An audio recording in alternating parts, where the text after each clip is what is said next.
नमस्कार। जी शुक्रिया। आप ये चुनाव के सिलसिले में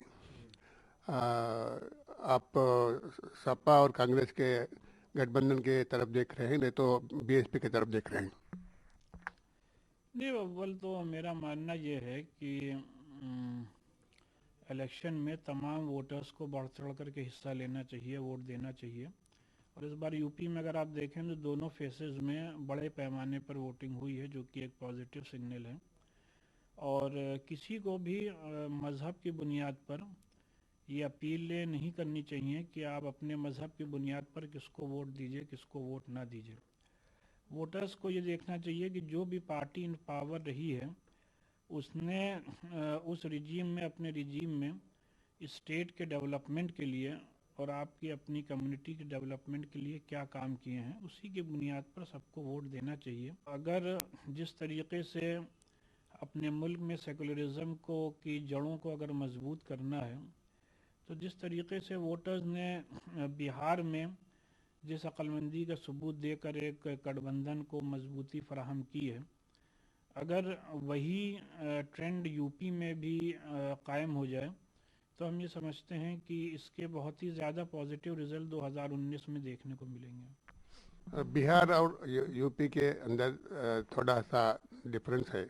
बिहार में मायावती जैसा लीडर कोई नहीं थी, तो सरासर गठबंधन और बीजेपी के बीच में जंग हुई।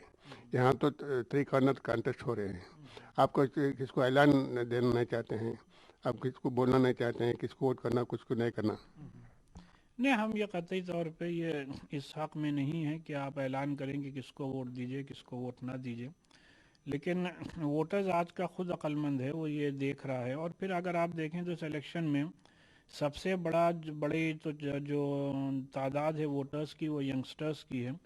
और यंगस्टर्स बेसिकली मज़हब की बुनियाद पर ना वो मंदिर मस्जिद के इशू में कोई दिलचस्पी रखता है, ना दीगर और इश्यूज़ पे। वो अगर दिलचस्पी रखता है तो डेवलपमेंट के इशू पर। तो जो भी पार्टी आपको डेवलपमेंट के राह पर यूपी को आगे लेकर गई हो और जा रही हो, और उसके मैनिफेस्टो में ऐसी बातें हों और उसने करके भी ग्राउंड पे दिखाया हो, तो हम ये समझते हैं कि लोगों का रुझान उसी तरफ होना चाहिए।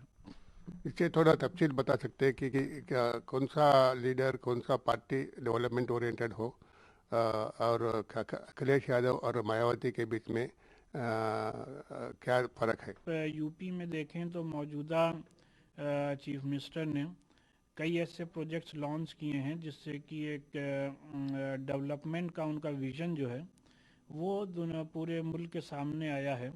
और यूपी की इमेज जो है बहुत तेज़ी से चेंज हो रही है। तो ये तमाम बातें हम समझते हैं वोटर्स के सामने मौजूद हैं। बाकी मुस्लिम वोटर्स कह रहे थे कि बहुत दंगे हुए, उसके बारे में मुख्यमंत्री कुछ नहीं कह पाया। नहीं, मुजफ्फरनगर का दंगा हुआ, वो बहुत ही अफसोसनाक दंगा था, उसकी सबने मजम्मत की। और गवर्नमेंट ने उसको कंट्रोल करने की कोशिश भी की। जो ऑफिसर्स उसके लिए कसूरवार थे उनको पनिश भी किया गया, उनका ट्रांसफ़र भी हुआ।